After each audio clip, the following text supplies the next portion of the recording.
Bonjour à tous, je suis ravie de vous retrouver pour ce nouvel épisode des Super Talks. Aujourd'hui, on va parler orientation, mais aussi mobilité internationale, parce qu'on vous emmène au Canada, et plus spécialement à Montréal, et on va parler des études techniques. Alors, à quoi correspond ce format d'études par rapport à ce qu'on connaît dans le système post-bac français? Quels sont les domaines de formation et surtout quels sont les débouchés possibles après une formation en études techniques au Canada? À quel profil d'étudiants s'adressent ces études et surtout partir à Montréal pour ces études, comment on s'y prépare? Pour répondre à toutes ces questions, je suis accompagnée de trois invités ce soir. Je vais vous les présenter tout de suite. Je suis accompagnée de Eliane Nantel. Eliane, tu es responsable du campus d'études supérieures techniques de Montréal. Comment vas-tu? Très bien, merci. Également pour cette émission, pour nous accompagner, nous donner plein d'infos sur justement la mobilité à Montréal. On a avec nous Miguel Codes. Miguel, tu es conseiller à l'attraction des étudiants internationaux chez Montréal International. Comment vas-tu? Très bien, merci. Ravi d'être ici. Et également, pour animer cette émission avec moi, Éloge. Éloge, tu es étudiant en informatique. Tu es donc étudiant actuellement à Montréal et tu vas pouvoir nous donner justement quelques informations sur ton parcours et surtout les questions que tu as pu te poser sur ta mobilité à Montréal. J'espère qu'en tout cas, vous allez bien. Est-ce que vous êtes prêts pour qu'on commence? Oui, Oui. Ouais. Alors, n'hésitez pas, vous qui nous regardez, si vous avez des questions, n'hésitez pas à les mettre en commentaire, évidemment. On y répondra. Alors nous, en France, quand on sort du bac, on a la possibilité de partir sur différents types d'études, des études courtes, des études longues, des études plutôt professionnalisantes ou plutôt académiques, à l'université, dans des IUT ou dans des écoles spécialisées. Eliane, je vais me tourner vers toi dans un premier temps, justement pour poser le cadre un peu de ces études aussi au Canada.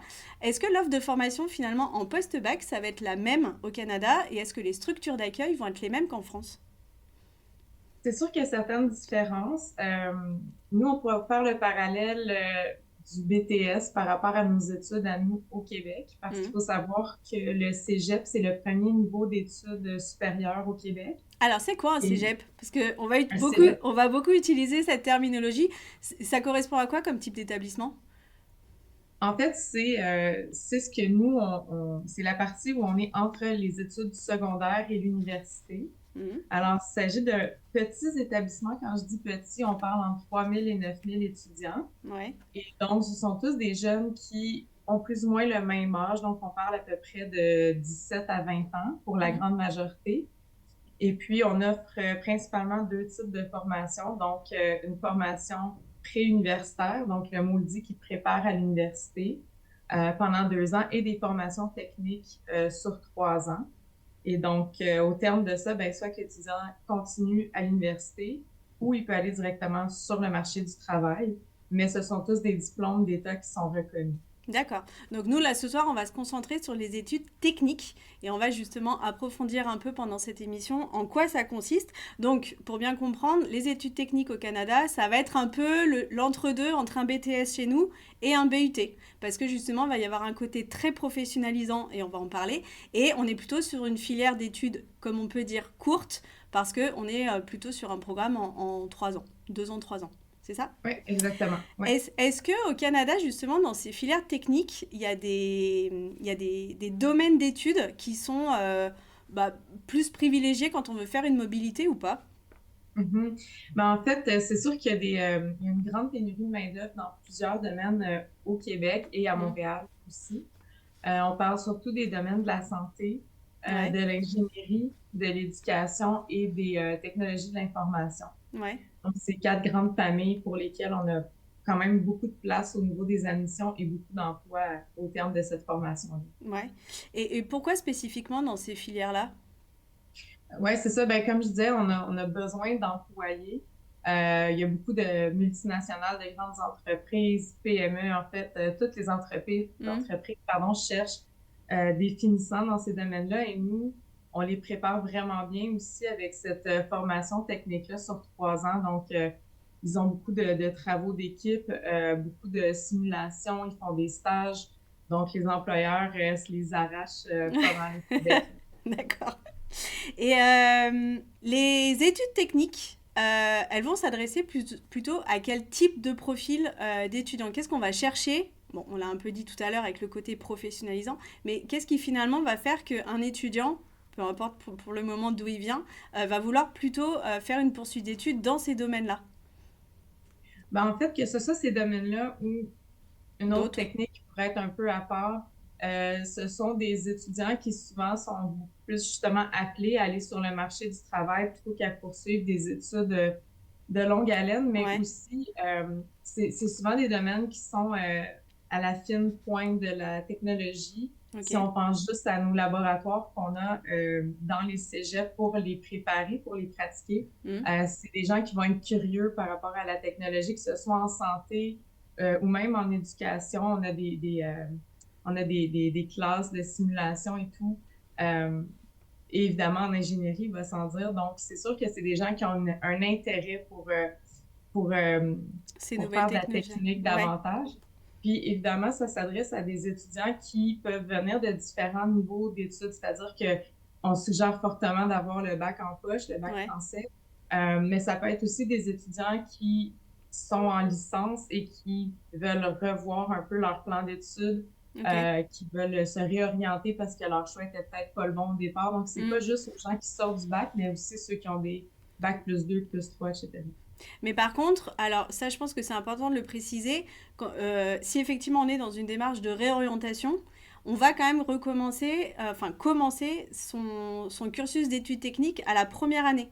Je crois que l'équivalence, justement, ce que nous on appelle des admissions parallèles, c'est pas reconnu de la même manière dans ce type de formation. Ça, on est bien d'accord. Ouais, c'est ça. En fait, c'est sûr que, il y a des petites nuances à apporter dans la mesure où le dossier de l'étudiant va être évalué au cas par cas. Ouais. Alors, ça se peut que si c'est des domaines qui ont un certain lien, ça se peut qu'on reconnaisse des cours qui ont été faits d'étudiants dans une autre formation. Mhm. Après, c'est sûr que quand c'est d'un pays à l'autre, il faut voir là, à quel point c'est possible de le faire, mais des fois, l'étudiant ne recommence pas au tout début. D'accord. Ça dépend vraiment de son parcours. D'accord.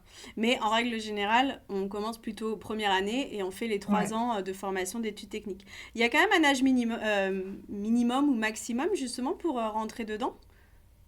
On n'a pas Non. d'âge maximum ou minimum. En fait, c'est sûr que si l'étudiant vient tout juste de terminer son bac, il s'apprête à avoir 18 ans dans les Mhm. prochaines semaines ou mois. Donc, normalement, c'est pas mal l'âge le plus minimal Ouais. pour lequel ils sont acceptés. Mais de maximal, il n'y en a pas. Ok. C'est sûr que je dirais nos étudiants les plus vieux ont souvent autour de 21, 22 ans, mais Mhm. même si vous aviez 40, vous pourriez appliquer au cégep là, sans problème. D'accord. Et est-ce que par rapport au profil d'étudiants, nous en France, on a les filières générales, les filières technologiques et les filières professionnelles. Est-ce que il y a finalement un profil type pour pouvoir suivre des études techniques ou c'est ouvert vraiment à tout le monde? Non, c'est ouvert à tout le monde. Nous, à partir du moment où l'étudiant répond aux critères d'admission, Mhm. donc il y aura des petits prérequis selon le programme, mais à partir du moment où il répond à ces critères-là, il est Et admissible. admissible? Ok. Oui. Ça, on en reparlera justement dans le déroulé des formations. On voulait vous proposer une petite vidéo, justement, un témoignage de Léo, qui est un étudiant français qui est parti justement à Montréal. On vous laisse regarder et puis on en reparle juste après.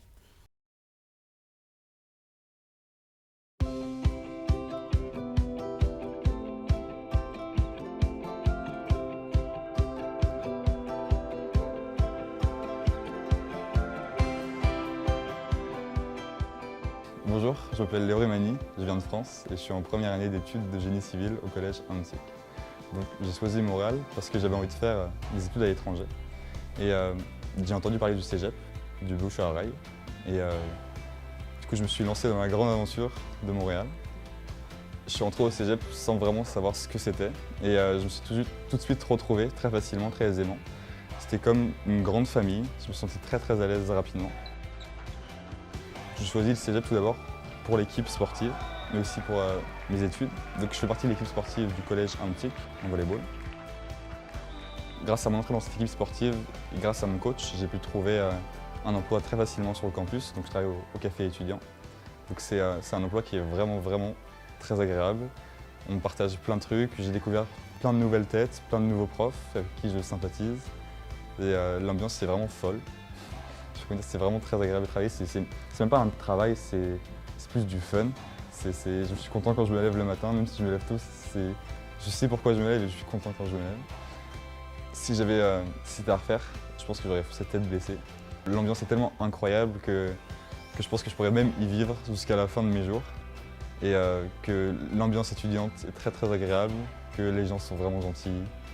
Franchement, si vous avez l'occasion d'y aller, c'est pas donné à tout le monde, mais bossez bien, accrochez-vous et surtout ne lâchez pas parce que ça en vaut vraiment la peine.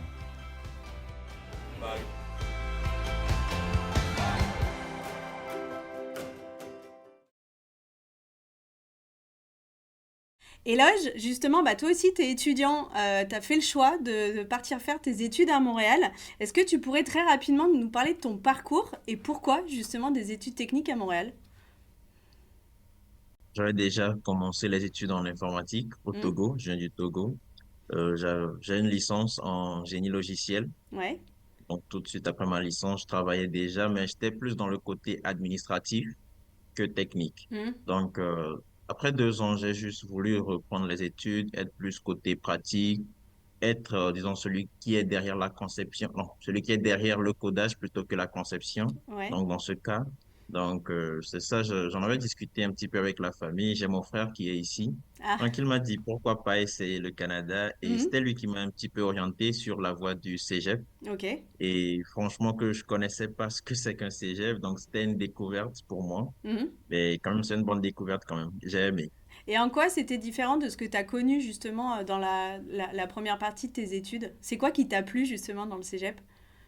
Je dirais la praticité, Ouais. parce que de base, une licence en 3 ans, les cours sont plus magistraux Hmm. et il y a plus, c'était plus dans la théorie. La plupart des projets étaient surtout pour les projets de stage, c'était en fin de parcours et tout. Hmm. Mais là, d'une session à une autre, il y a toujours un projet et ça va chercher l'étudiant dans ses recherches et ça le pousse dans ses retranchements, en fait, pour pouvoir être compétitif sur le marché. D'accord.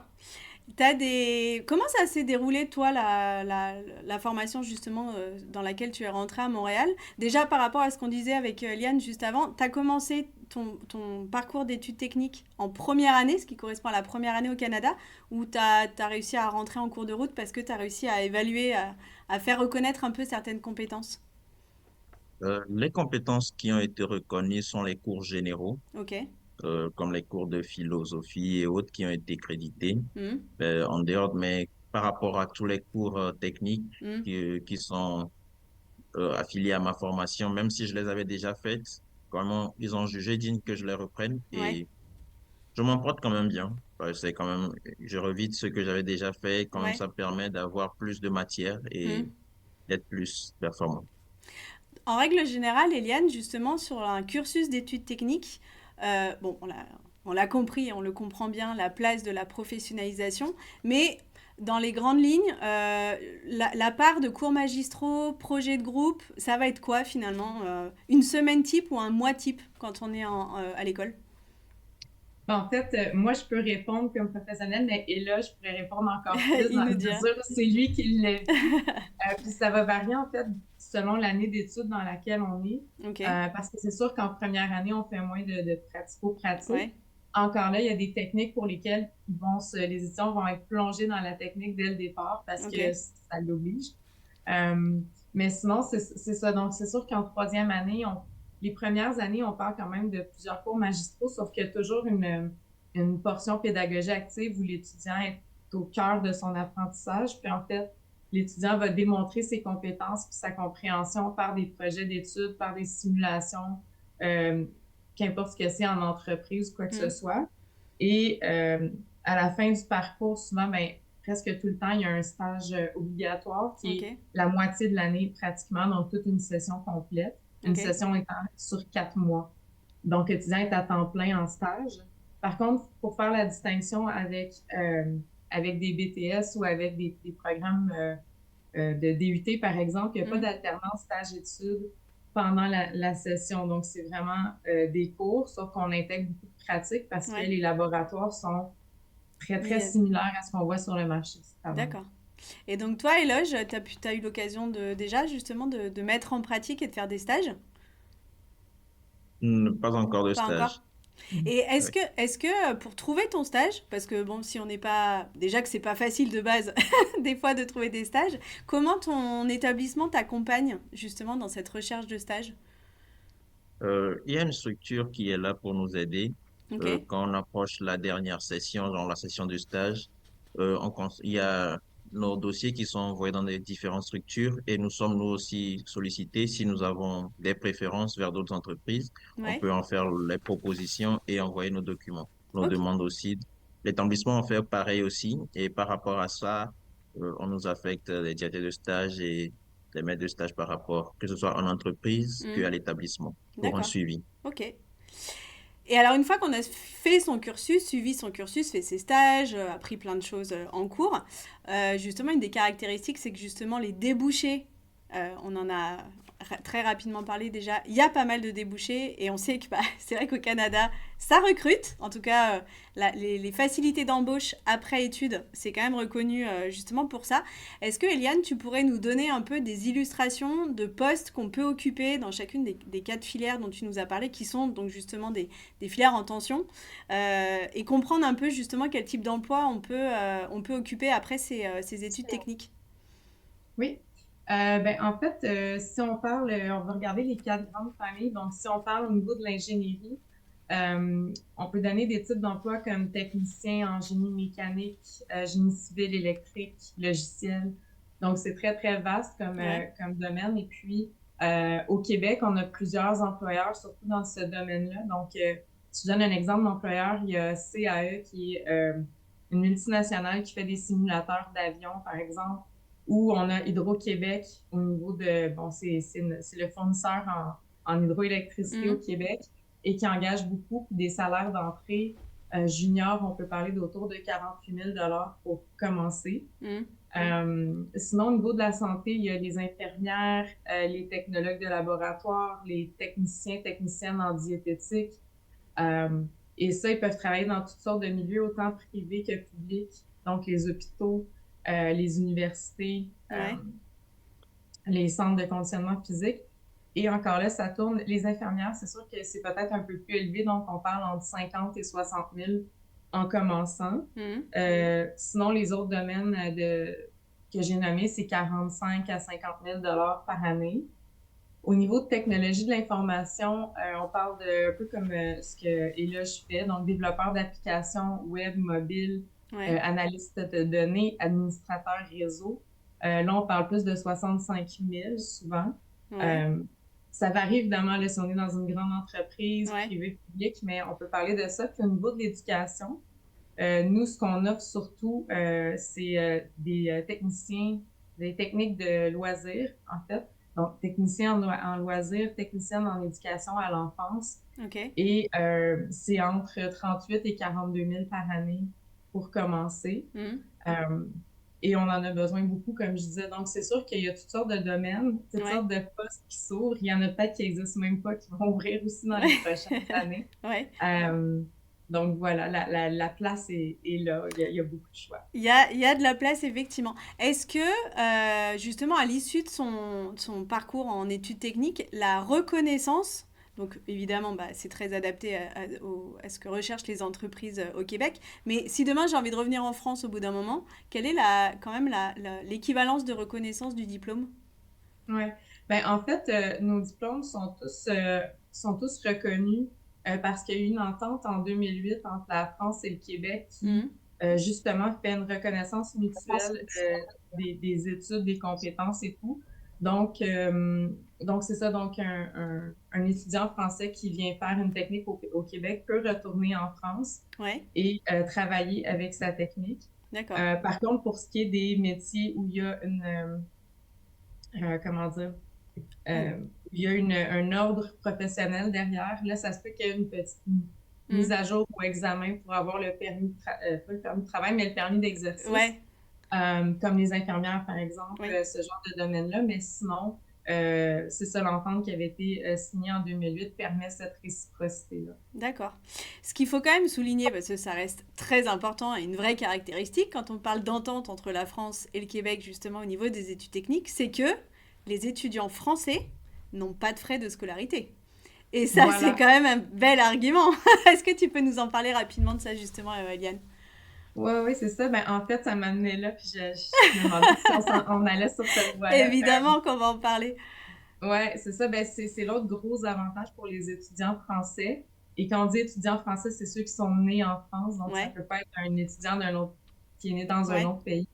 Et donc, oui, c'est ça. C'est sûr que puis là, je pourrais en parler, c'est un énorme avantage parce que, ben, c'est ça, il y a une entente seulement avec la France pour le moment.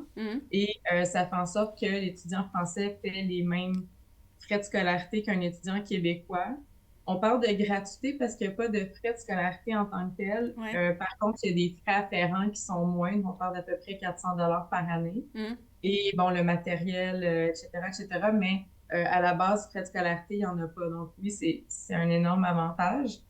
Et pour ce qui est des assurances aussi, assurance maladie et tout, on reconnaît la sécurité sociale en France. Donc, c'est un autre avantage parce qu'il n'y a pas à payer un Ouais. supplément pour les assurances. Et ça, je pense quand même que quand on est en réflexion d'orientation, savoir ce qu'on veut faire, et surtout si on pense à une mobilité, parce que on a souvent, si on a envie de voyager, si on a envie de découvrir un autre pays, c'est quand même le genre de petit élément à prendre en compte. Comment on intègre justement des filières d'études techniques? Nous, en France, on a Parcoursup pour les études post-bac. Vous, comment ça se passe pour candidater chez vous? En fait, c'est vraiment très simple. L'étudiant doit aller sur le site du SRAM, le SRAM, ça veut dire le Service régional d'admission de Montréal. Et sur le SRAM, en fait, on fait juste suivre les étapes. Donc, on se crée un dossier, on joint les pièces demandées, que ce soit des relevés de notes ou certificat de naissance, ces choses-là. Ouais. On acquitte des frais de traitement de dossier. Ok. Et le dossier va être envoyé dans le cégep pour lequel on veut faire une technique. Ok. Donc, l'étudiant choisit son programme, le cégep, si plusieurs cégeps là, puis après ça, le cégep va rendre son verdict par courriel. Ouais. Et il faut quand même être patient parce que ça peut prendre entre 6 et 8 semaines de traitement. Ouais. Donc, on encourage les étudiants qui sont intéressés à candidater le plus rapidement possible quand ils savent qu'ils veulent faire ce projet-là parce que ça peut prendre quand même quelques semaines. Et après, il y a les étapes au niveau de l'immigration, donc d'aller chercher les certificats d'acceptation du Québec et permis d'études. Ok. J'allais te demander justement, si je veux intégrer une formation à la rentrée prochaine, c'est maintenant qu'il faut s'en occuper, c'est ça? Oui, c'est ça, c'est vraiment maintenant parce que la date limite est prévue au 14 mars, donc c'est très, très bientôt.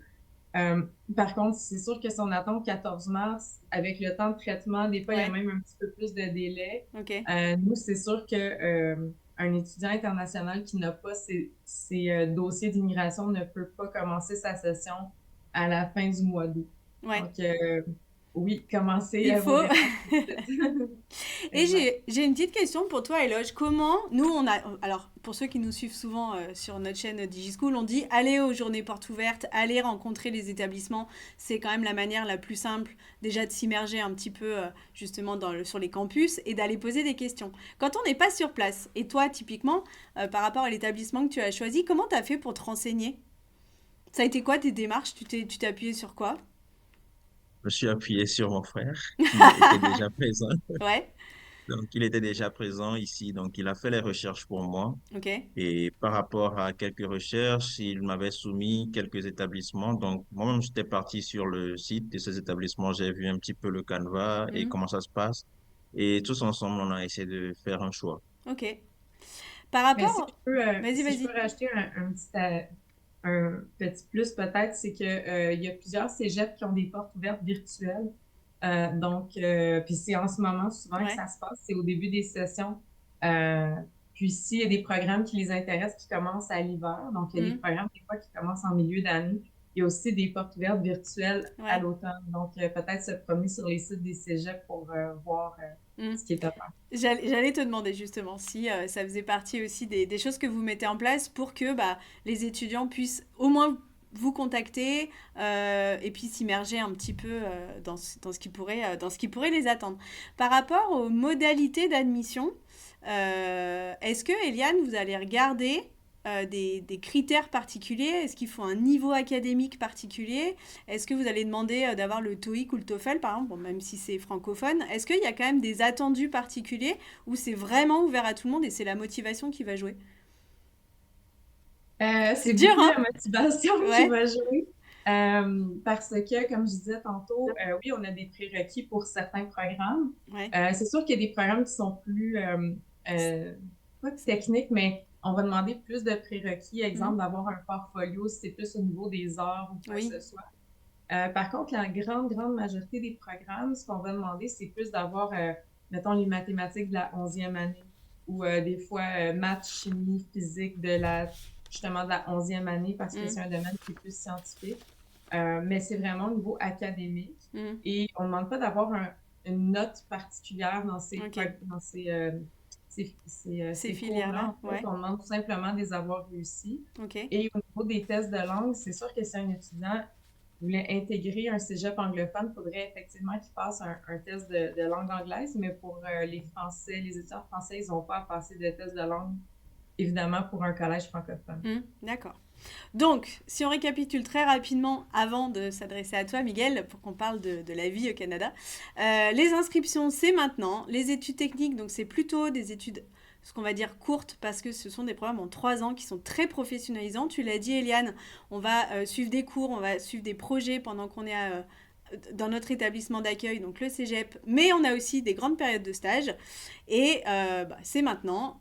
Renseignez-vous, tu nous as donné un site, tu nous as parlé d'un site tout à l'heure, on le mettra justement, on l'affichera pour pouvoir déposer les candidatures.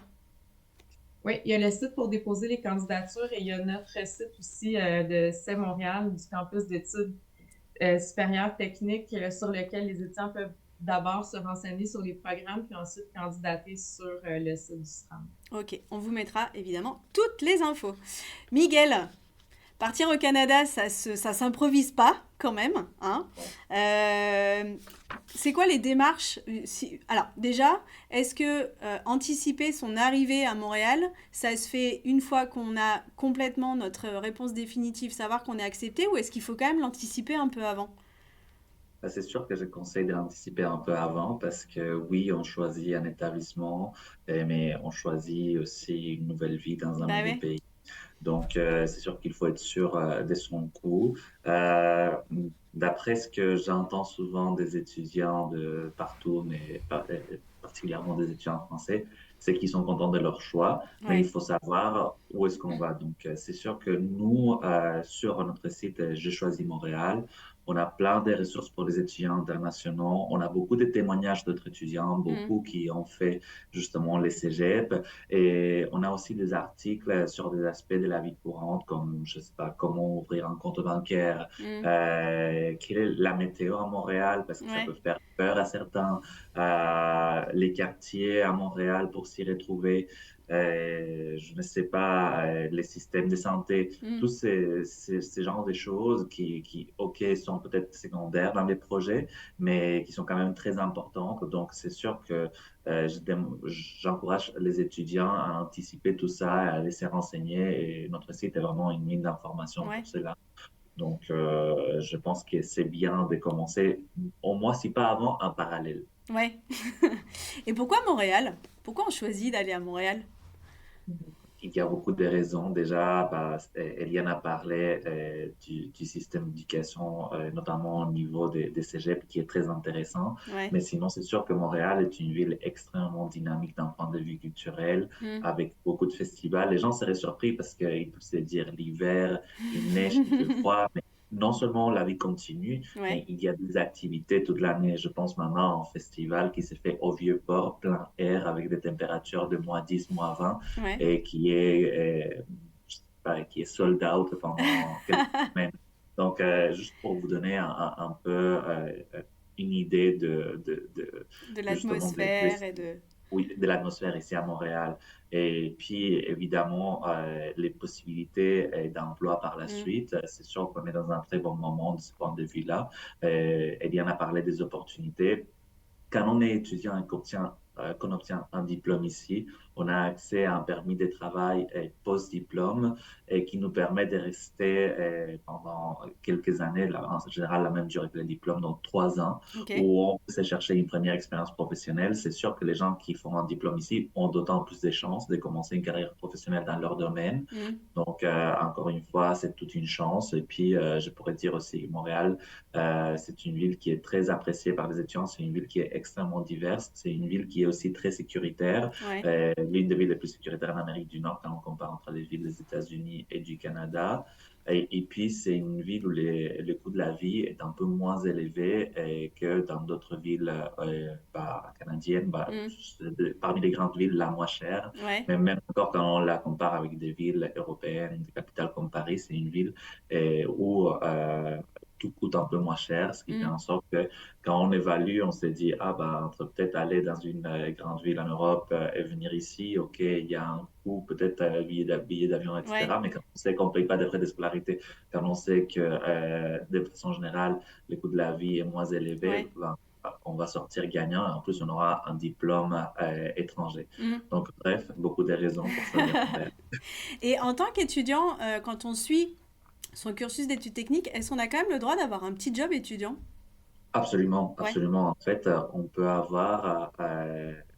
occuper un travail, un job étudiant, peu importe, jusqu'à 20 heures semaine. Le permis d'études nous permet de travailler jusqu'à 20 heures semaine et à Ok. temps plein pendant les périodes des vacances, Ok. vacances de Noël ou les périodes où il n'y a pas de cours. Ouais. Donc, c'est sûr que les étudiants ici travaillent souvent en parallèle. Mm. C'est sûr que pendant les cours, on n'a pas le temps de travailler plus que 20 heures. Fois, ça pourrait être un peu moins, mais étant donné que, comme Eliane le disait en ce moment, il y a une pénurie de main-d'œuvre, Ouais. on a besoin de travailleurs un peu partout. Mm. Les employeurs ont l'habitude d'embaucher des étudiants et de s'adapter à leurs horaires. Ok. Donc, c'est sûr que ce n'est pas compliqué pour un étudiant de travailler en parallèle des études et s'il le souhaite pendant l'été ou pendant les vacances de Noël, de travailler à temps plein pour se faire un peu plus d'argent pour le Ouais. reste de l'année. D'accord. En tout cas, ce qui est bien, c'est qu'il n'y a pas de démarche particulière au niveau des visas. Non, absolument Ça, pas. ça se fait assez naturellement.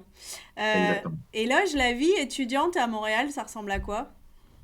Miguel nous a déjà donné des petites infos, mais toi, la vie sur le campus, la vie dans ton établissement, la vie hors établissement, justement, comment ça, c'est quoi ton expérience à toi? Mon quotidien, on va dire, Ouais. c'est déjà au cégep, j'ai des amis avec qui je passe du temps. Et entre deux cours, quand même un ou deux cours durant les pauses, il y a le temps pour réviser, Hmm. se prendre un déjeuner et tout. Mais après l'établissement, quand même, il y a aussi la vie à l'extérieur de l'établissement du cégep Ouais. où tu travailles et tu vas genre à la rencontre de tout ce qui est en fait nouveau pour toi ou de tout ce qui est activité pour surtout passer l'hiver parce que quoi qu'on dise, il y a des activités qui Ouais. permettent quand même de sortir durant l'hiver, de passer de bons temps avec ses amis en fait. Hmm. Donc la vie est agréable. Exactement. Et trouver, juste pour un peu finaliser cette partie vie étudiante, parce que c'est aussi une grande question, est-ce que trouver un logement, Miguel, c'est compliqué? Bah, c'est sûr que ce n'est pas aussi facile que ça l'était il y a quelques années, il faut le Ouais. dire. Je pense que c'est le cas un peu partout dans toutes les villes qu'on connaît, surtout en Occident. Ouais. Mais c'est sûr qu'il y a il y a beaucoup de choix possibles. Il y a les résidences universitaires qui Hmm. vont peut-être, être assez sollicitées, mais que si on se prend à l'avance, on peut avoir la chance d'intégrer. Mais sinon, c'est sûr que la colocation est les choix préférés des étudiants Ouais. et les établissements vont souvent aider les étudiants à trouver d'autres étudiants qui cherchent une colocation. Il faut aussi savoir que contrairement à la France, on ne demande pas des garants. Ok. Donc, c'est sûr que ça simplifie les choses pour un Hmm. étudiant qui vient de l'étranger et qui cherche un appartement. Hmm. Et je dirais qu'autour des établissements, il y a souvent des appartements disponibles justement où les étudiants vont faire des colloques et les étudiants qui sont déjà ici, ben, en général, ils ont déjà un appartement, donc il y a des gens qui partent parce qu'ils finissent leurs études. Hmm. Bref, ça va être, je pense, l'option la plus simple. Mais c'est sûr Ouais. qu'on demande aux étudiants ou on les encourage à s'y prendre à l'avance parce que ça peut être vraiment quelque chose qui va prendre plus de temps que peut-être d'autres démarches. Ouais. Ouais. Surtout au niveau des résidences étudiantes, là, j'allais ajouter, plusieurs cégeps ont des résidences sur le campus, mais il faut, dès que vous êtes admis, il faut Hmm. vraiment tout de suite envoyer une demande parce qu'il y a beaucoup, beaucoup de demandes pour des places en résidence qui sont vraiment très abordables aussi. Ouais. D'accord. On a pas mal balayé le côté justement vie étudiante. De toute façon, si vous avez la moindre question sur comment organiser sa mobilité, j'allais dire à Montréal, bah, allez, contactez Miguel. Hein, je crois que ce sera votre point d'entrée privilégié. Allez sur notre site web, suivez-nous sur les Voilà. réseaux sociaux. Et puis, bon, Pareil. éventuellement, vous pouvez nous contacter On pour vous les met questions tout. Mais spécifiques. voilà, c'est important en tout cas, c'est à anticiper en plus de son projet d'orientation. Il faut aussi quand même réfléchir à sa mobilité. Est-ce que vous auriez un petit mot de la fin, tous les trois, Eliane? Est-ce que je peux te laisser conclure justement cet échange? Bien sûr, mais en fait, si vous avez des doutes, foncez. Parce que vous n'allez pas le regretter, je crois. La très grande majorité des étudiants restent en fait à Montréal après Ouais. leurs études. Donc, on se dit que c'est bon signe. Euh, Puis aussi de découvrir autre chose que ce que vous connaissez comme système d'éducation français. C'est une belle opportunité, pas juste pour les frais de scolarité Oui. qui sont pratiquement Mm. inexistants, mais aussi pour vous préparer un peu à si vous allez poursuivre à l'université ou même aller sur le marché du travail. Ça va Mm. être une très belle expérience avec des gens du même âge que vous, avec un système qui est différent, puis avec une vie étudiante qui est dans le cégep et à l'extérieur, qui est vraiment super intéressante. Donc, Mm. voilà, on vous Foncez. attend. Et toi, Eloge, qu'est-ce que tu dirais à des étudiants qui justement se posent la question d'aller voir un peu outre-Atlantique comment ça marche?